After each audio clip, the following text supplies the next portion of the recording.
All right. Welcome back to the Good. Go Home ahead. Front Live. I am your host, Reed Galen. It is noon in the East. It is 9 a.m. here on the Pacific Coast, where I am this week. Today, guys, I could not be more thrilled to have my friend joining me, Mayor Mondale Robinson. Mayor, welcome. Thank you so much, brother. It's good to be with you again. So, Mondale is mayor of Enfield, North Carolina, and that is in sort of northeastern North Carolina. He is also the founder of the Black Male Voter Project. And the reason, Mondale, I wanted to have you on today is because there's a lot of cascading bad polling data and news for the Democratic Party. Wall Street Journal had something out. There's a bunch of surveys I've just seen for some friends of mine. So I want to ask you, one, do you think it's as bad as it is? Two, how can we start to make it better? How can we draw young, actually not just young black men, but black men of all ages back to not only the Democratic Party, but first to politics in general? Yeah, go ahead. Yeah. So, I'm sorry. I thought you were still. I thought it was more. Listen, I appreciate this cause. I think people might miss this, Read. But you and I, we have these conversations in the back channel so often that I'm glad you brought me on to share this information. Listen, I think it's as bad as people are saying and worse, simply because the people that folk are talking to are regular voters. People are talking to those people that normally either are what the world calls sporadic or super voters. What the conversation that's not being had are those new voters or those people that are registered to vote that probably voted in one out of the last 4 or 5 elections. Those people aren't being discussed at all, and that's the only pathway to victory. We saw what happens on the left when these people don't participate in an election. Donald Trump is reelected easily. So, and by easily, I mean 1 percentage point, right? Because that's what happened in 2024. But what we know is that 1 percentage point got us a Donald Trump presidency. The Democratic Party is not being reflective at all. So asking what we need to do to bring back black men of all ages is almost something that has never existed, really. And what I mean, but let me explain. For so long, we were courting Democrats that look and act and behave voting wise like Clyburn or like Barack Obama. Baby boomers. Those are not the majority of black men, quite frankly, that was a small portion of the population. We have 2-3 generations behind baby boomers that are larger than that generation and blacker than that generation. So what we're saying is we are going to continue to campaign and try to reach these brothers that we've never reached with a tactic that would never reach for them. The church is not a way to go. Looking for Al Sharpton or the Al Sharpton type or the leader type is not the way you're going to motivate or reach these brothers. These brothers have not given up on politics. If you go anywhere where the conversation will be different if you show up because you're a white man or anybody. But when we are black men having conversations with black men, specifically those that are not engaged with party politics, we don't find brothers who are apolitical or don't have an understanding of what's going on in this country because they are at the bottom rung of all social markers. So they know very well what's affecting their lives. What we do see is a group of individuals that are not willing to play this ragtag, stupid game of electoral politics where you come to my door 2 months before an election telling me how important this election is and how this candidate is my or will be my savior. And another thing that's not going to work with these brothers too, Reed, is you can't scare them with the orange boogie monster. Right. Donald Trump will not be a villain enough that will turn out these brothers. They're not becoming more conservative. They're just not moved by what the Democrats are offering. And it's because we're using the same stale tactics. I still see James Carville being searched out for his political thought on the left. James Carville should go retire somewhere in Louisiana. My preference is with alligators. I don't know. Well, so there's a couple of things in there. So, I travel the country a lot, and I think I'm going to come down and see you in a couple of months and travel around North Carolina with you. That was the thing that I think we need to retire. Speaking of retiring, retire this idea of the uninformed voter or the uninformed American. Everybody I spoke to, whether or not it was an affluent neighborhood or a tough neighborhood, knew exactly what was going on. Right. They knew exactly what their choices were. To me, it wasn't that they were uninformed, Mondale. It was that they were unimpressed. If this is what I have to, if this is what's on offer, forget about it. As you said to me more than a year ago, you said on a podcast we recorded, don't bring your boogeyman to me because it's all we've ever known. Don't bring your democracy to me because we've never seen it.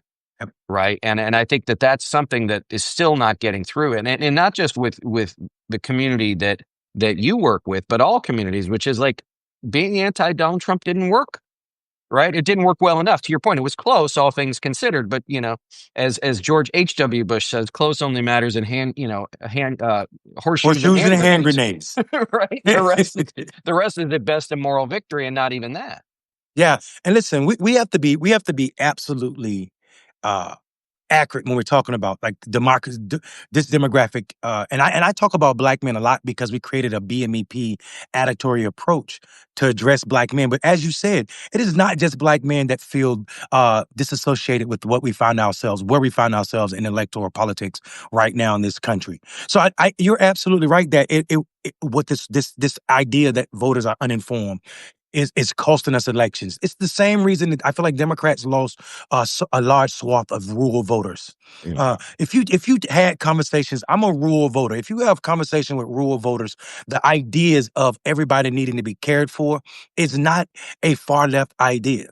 It is the way that we package this need to listen to these consultants who make money off of points. It is not by mistake that most general contractors or consultants for campaigns used to be media consultants, right? And then majority of the money gets spent on that. It is not a way to expand the electorate. It is not a way to build a relationship that's going to make people believe that you have their best interests at hand. If Reed, if you didn't know me, and the first thing I said to you at your door, that is very intimate, is, "Hey, I'm Mondale. I'm here to save your life. I know everything that's bothering you. You got to vote for me, though." How likely are you to listen to that? How likely are you to believe that? That's as real as Bugs Bunny. And our consultant class is spending billions of dollars on this idea or this notion that we can just trick these people or we can learn the cadence of life and then act as if we are part of it without investing the resources to engage with these people long before his election and not talking at them, but doing a lot of listening. Why wouldn't our political conversations start by asking people, not those who vote regularly, but those who never vote, what's keeping you away from the political system and what's most important to you? Because I bet you if we started having those conversations and not talking about middle class America, because that's a myth that don't really exist. We have a lot of working class poor people that we don't ever talk about. When are we going to have candidates running and working for poor people? Where's that campaign? Where's that candidate for president, for senate, for governor, for mayor, even? So I think when we have candidates that are speaking to the lived experiences of majority of Americans, not just black men, the majority of Americans are one paycheck away from bankruptcy. So that means they're living in poverty. When are we going to have those campaigns? And when we do, we'll see a larger electorate that we've ever seen. And I think the consultant class is not concerned with that because that means that more people you have to be loyal and also responsive to, and also it makes your money harder. Well, and so let me break down a couple of things there. One is you and I talked about this last year, is this idea of, and look, as someone who has been in this most of my life, right, is um, that there are some voters who are going to vote every time, right? We used to call them 404 voters, high propensity voters. They Yes, vote super every voters. time. Super voters, they vote 3 out of 4 times. And then you get those people who vote about 50% of the time. That's usually people who vote in presidentials. Then the 1 of 4 voters, they vote, occasionally. And then there are the people who are registered but don't participate, or are voting age but not registered, right? So it goes sort of down this scale, and propensity is pretty indicative of what you're going to do. If you vote all the time, you're going to vote all the time. If you vote rarely, you're going to vote rarely. But to your point, I mean, and I've said this to the people watching so many times. In 2022, voter turnout nationally was 44%. Say Right? that, That man. means far more than half the country thought it didn't even matter, from the federal elections all the way down to dog catcher. And so my question to you is, one, why don't we spend more time trying to Mm. expand the electorate, rather than, it's the same thing with pollsters, right? Like, I'm going to call the same 800 people with landlines because I know they'll pick up the phone and they'll give me an answer. Whether it's right or not doesn't matter. It's just that they answer. So I've checked a box. But second is, what do we have to do to get to those people who do have real life concerns? To your point about their lived experience, you talk a lot about the Maslow's hierarchy of needs. So how do we convince those people that to get up that pyramid, right? That they have that it does matter that they participate. That change.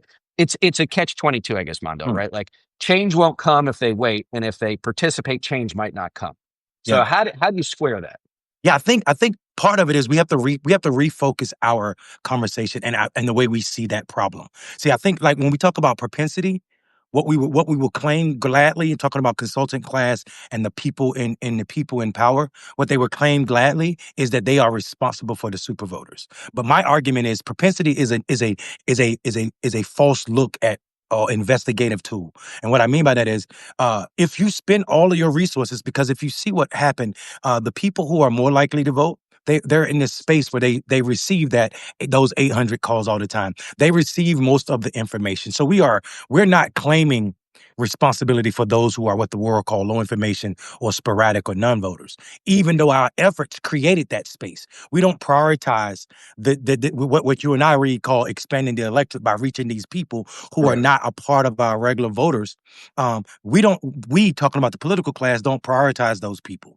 We'll start a campaign and we'll say, "Oh, these are the what you call the 4 out of 4, or what I call the super voters." So we're going to Right. spend most of our resources talking to them first and often to make sure that we get them to go to the polls. And in that time, we didn't take the time to build relationship in off years, or what the world call off years, or when there was no election, to have conversations with those people who don't vote 4 out of 4, those who vote 1 out of 4, or none out of the four. And that's what Black Male Voter Project is magical at. We spend all of our time talking to voters who the world calls sporadic or super voters. In our country, Reed, there are about 9.5 million Black men that are registered to vote across the entire country. Of that 9.5 million, less than 27% are super voters. Mm. We do nothing to reach those super voters. We don't care about those people. We know that Collective Pack, we know that Roland Martin, these are the people that watch Collective Pack, Roland Martin. They're going to be reached. They're going to be oversaturated. These are college educated Black men. Nothing wrong with those brothers. These are business owners. Nothing wrong with those brothers. They just don't make up the majority of Black men or the lived experience of Black men.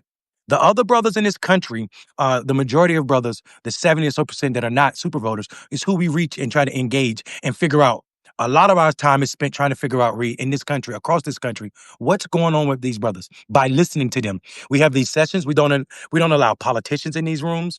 We don't allow people who are super voters in these rooms because they tend to sway the conversation. They want to talk more. We have these conversations with 77 or less Black men that are non-voters, never voted, not registered, or they voted only in one of the last 4 federal elections, and we just listen to them. And this is how we know so much about brothers who the world are ready to write off because they're members of gangs, brothers who are product or victims of the criminal justice system and trying to re-enter society in a way that's healthy and not recidivate.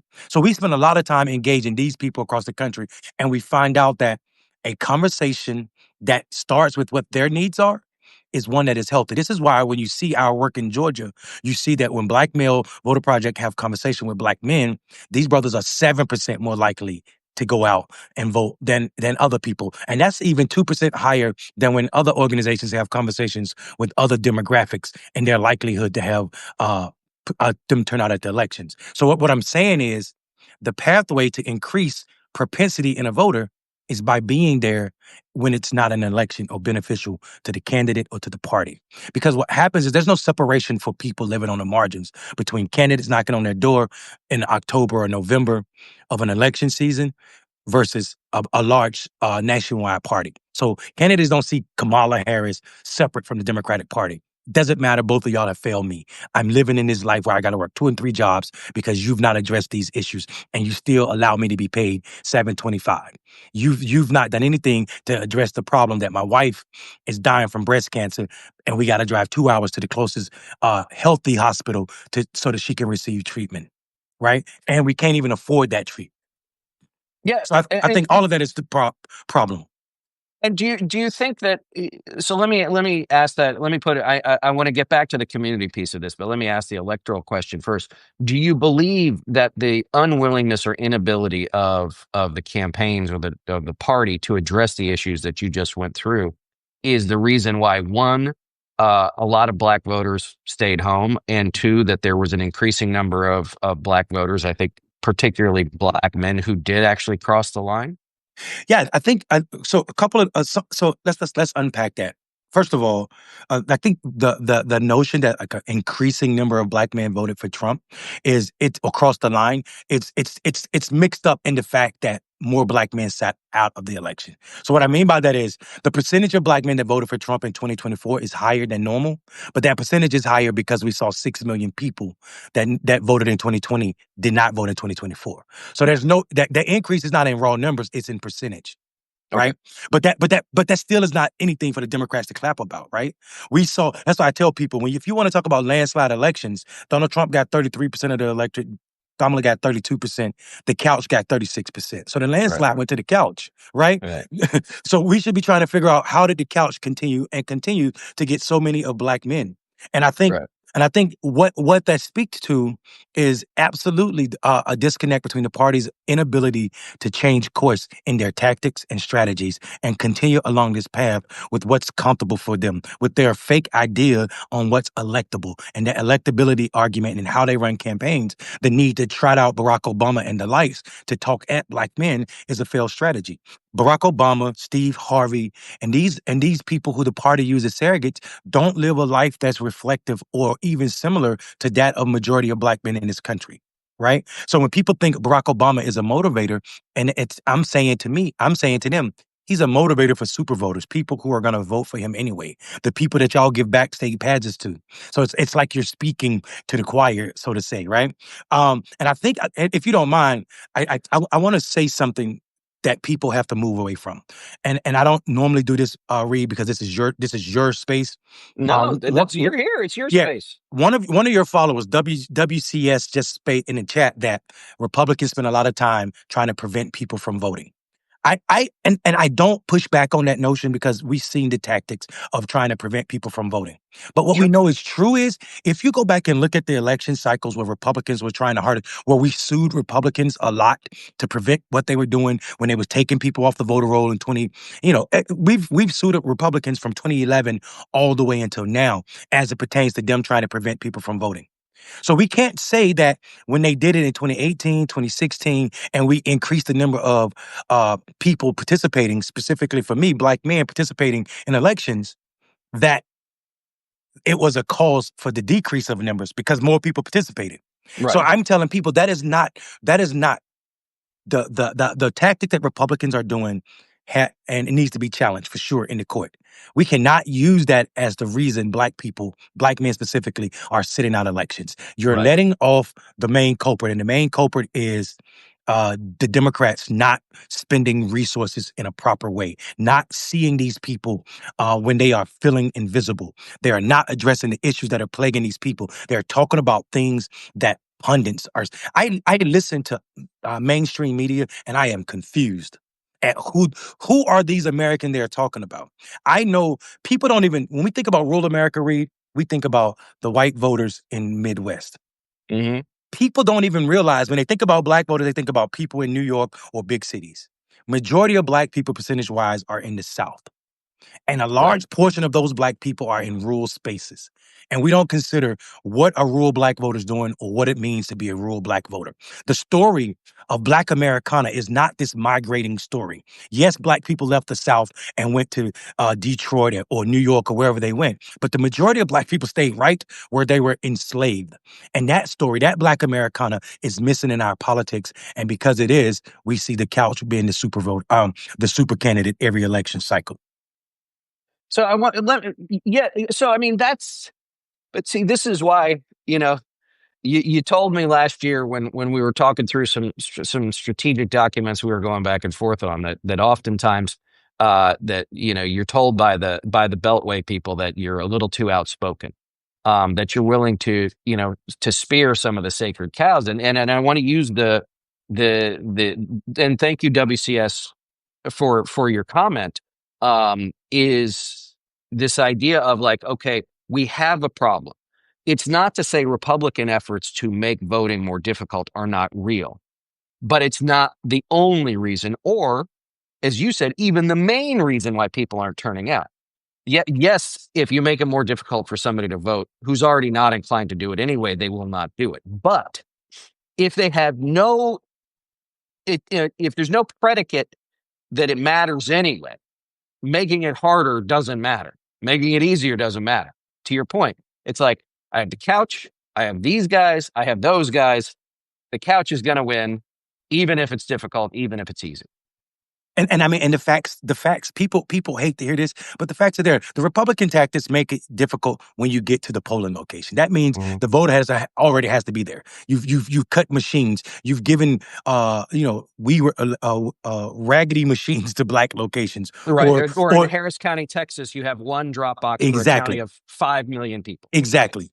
But that's after you've already taken action. These people they didn't go stand in line and walk away, right? So we need to be honest about the failures of our side.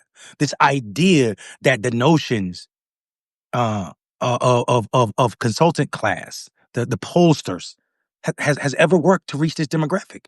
You can't tell me a time in an election, a candidate that it was successful at turning out a majority of black men. So the work. So when people, and you're right, I do ruffle the feathers of the party, and I'm okay with that space because if I don't, we will continue down this path. And I mean, because we are in a dark space right now, but America, I believe the fight of America still exists. Americans are not giving up on her democracy, even though someone is trying to ruin it. And that someone is Donald Mm. Trump. We shouldn't play about that, right?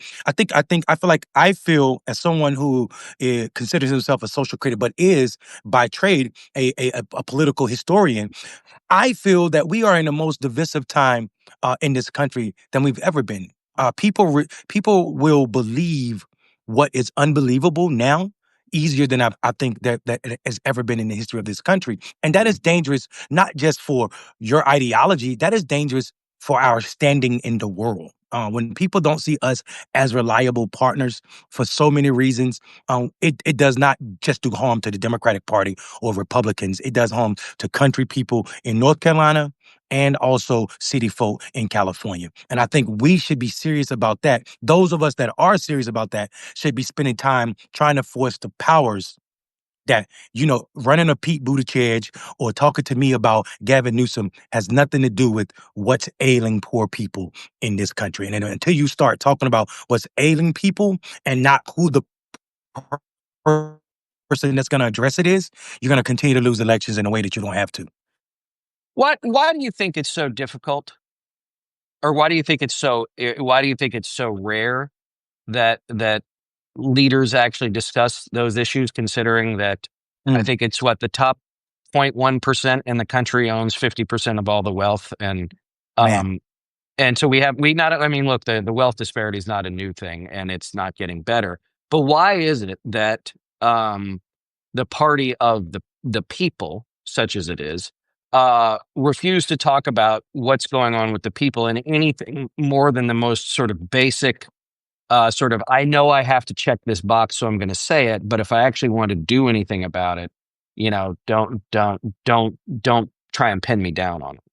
Again, I would say that these people are over consulted, and so and by over consulted, they've been No, like, told this is yeah. where this is where your money comes from. This is what your messaging is. This is what your voters want to hear, Mhm. and that voters are the people again that small minority that is going to vote in every election. That ain't that that's a horrible way of thinking if you don't want to be policed by all of America's electorate. If you want more people participating in democracy, if you want more people to have a say in who leads them, then you would do more to address the problems of the people down the bottom. Also, you would do less to benefit those who are donating to your campaigns. So I would say a large part of this is Citizens United and what it's done to our politics and how much money we're spending on elections. I mean, every election cycle, Reed, and I've been a political nut since my seventh grade teacher made me do a report on Bill Clinton versus the first Bush, right when they Mhm. were debating. Uh, but I think. Every election cycle now as an adult, I keep hearing something that I never heard as a child.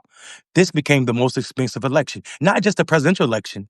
We had a congressional election in in Missouri that became the most expensive congressional election simply because one side had donors with the pockets deep enough to keep investing in a PAC. And I Yep. think when you start thinking about something like this, who cares so much that you're spending hundreds of millions of dollars on a congressional election in Missouri to win a seat. That shows the power of money in our election, not the power of people's needs or desires. And I think until we get back to the needs, and I say back, I don't know if we've ever been there, honestly, as a democracy. Right. Until we get to the point where people Mhm. that you represent mean more than the dollars that pay you, we're gonna have that problem. So, let me peel back the curtain on a couple of things. One, there was just a story that Democrats tend to your point, Democrats tend to overgive to candidates who are already going to win, right? As opposed to candidates who are stretch or who are fighting in a very difficult area. The second thing is, and this is probably intuitive. Well, you know it, but it's intuitive for all the folks that are watching us. Is that the reason why so much money gets spent in politics is because the incentives are backward, which is if I have a campaign with $10 million, how am I going to spend that $10 million? I'm going to spend that $10 million as much as I can. Let's take Monday. We'll make it easy. Let's say we'll take $1 million off the top to run the campaign and all the other stuff, right? So we got 9 million bucks left. Okay, I'm going to spend as much of that as I can on broadcast television, on cable television, Yep. on OTT, like the stuff that comes over your television directly, and on digital advertising or on more fundraising. And why am I going to do that? Because I can take somewhere between 10 and 15 cents of every dollar off the top of that. Yep. Whether or not I win is immaterial. I get the money as a consultant. So, of course, my strategy is going to be yes, I want to win, right? But I want to win. And that's what you see happens is that, to your point, there's always, people are like, oh, there's too much money in politics. Democrats don't have enough. There's always plenty of money. The question is, how is it deployed? To whom is it deployed? Where is it deployed? And when is it deployed? And far too often, as you noted, it's the last 8 weeks of a campaign when people are either like they're tuned out because they don't care. Again, the couch is winning. They've made their mind up, or it's so inundated that nobody can keep track of it anyway. But the one thing we know is that there's all sorts of studies and everything about what's effective, what's not effective. But the point is that if you've only started actually communicating with voters on Labor Day before Election Day, like if you win, if you win in a close race, it's almost blind luck because that's the other part of spending all that money on paid media is that its diminishing return shows up almost immediately. Yeah, and I think people should not take what you said as a small fact. You're spending 70, not you per se, but Yeah, of course. Yeah. the media consultant, the JC, spending 80% of the budget on advertisement because you get points off of it. Like that incentive is unbelievable. You win regardless of the outcome. Also, it is. I think we should also acknowledge the ability to fail up in the political space on the left, right? Yeah. I mean, like think about all of the people who have cost us elections using this failed manner that is now on MSNBC, CNN, or Fox, or Or wherever they live. who are having lost last year are now part of the autopsy to figure out why they lost last year, which is like asking the brain surgeon who cut off his patient's head why To the take a look. patient died. Yeah, Right. that is a fact, and the autopsy, or they become the political thought leaders, so Right. they get these lucrative things at these They go to institutions like Harvard. they Yeah. go to Harvard or or Georgetown, right? Right. And I think I think until we're honest about this, the incestual nature of our consultant class and what it does, you shouldn't be rewarded if you don't win an election. Right? Right. Like, what is your record? Nobody gets a championship in the NBA unless not only do you have the best record, but you also win the championship. And I think until that becomes our mentality, we're going to continue to, prioritize who's friends with who. Right? Right. I know you remember this. It was an election cycle where the Democratic Party said, "This is our party." My party said to people, "If you challenge one of our incumbents in the primary where you're supposed to challenge people, we will any consultant working for anybody challenging a consultant candidate will be blacklisted. Right. The party will not use you." That is a dark statement. The primary is where people are meant to be challenged. I mean, like it is safe. A Democrat is guaranteed to win a Democratic primary Right. because you can only be a Democrat and run in that primary, unless they, of course, allow you as an independent. Then that's different. But I think for me, that tells people that we're not interested in challenging the status quo. When you make it that uncomfortable, not just for consultants who are willing to work against your candidates, but also for candidates that are willing to run against them, you're telling us that we will stack the decks and ensure that you don't win. Democrats Right. at the congressional level, and talking about the party, like when the D trip call you, you need to be saying, okay, I can raise this much, or I've raised this much. Then they're interested in your candidacy. Not if you have the ability to reach the voters or the voters have chosen you as a leader. Right. Roy, my old governor, Roy Cooper, is running for Senate. Watch how much money come into the state versus when Sherry Beasley Right. ran for Senate. Watch, because he fits I their know. narrative You of electability. you'll be able to walk from Asheville to Nag's Head on $100 bills without getting your feet wet, right? And watch how many new consultants and new organizations pop up in that state. And as you said, we will no longer be the Tar Heel state. We'll be the dead president state because of money, right? So Right. I No, mean, but again, I think this is why I wanted to have you on, because I think that, this sounds old fashioned, but like we have to get back to the idea of community. A recent interview I did with a fabulously brilliant young woman, Sarah Stein Lubrano, about her new book, Don't Talk About Politics, is all about this, right? Marches don't work. Debates don't work. Television ads don't work. You got to get out and talk to people one on one. That's why, like, I've been all over creation last year. I've been all over creation this year, going to Suffolk, Virginia, and going to Blacksburg, and going to these little towns in Pennsylvania and New Jersey. As I said, you're going to come see you, and you're going to take me on a tour, because until and unless you show up, as you said, and start listening, right? Not telling somebody, but listening, then things aren't going to change. And the last piece, as you know, is if I show up on your door, and this happened, Mondale, I show up in a pretty tough black neighborhood in Grand Rapids, Michigan. Everybody was perfectly friendly, but we both could see the look in both our eyes. We're like, why is the 48-year-old white guy from Utah in my neighborhood? They weren't they weren't like offended. They were just sort of curious. And so was I, frankly. yeah, I think like it's this misuse of resources, where the first thing you think about campaign strategy to me has taken a horrible turn. All of these so-called campaign schools that are training people have gotten away from the origin, which it should be, is community engagement. Right. And it's more about quickness. Like, how many people? How can I put my face in front of the most people? Well, that's putting your face in front of the most people might not be the most effective way, right? Having the most people believe in you is probably a more effective way.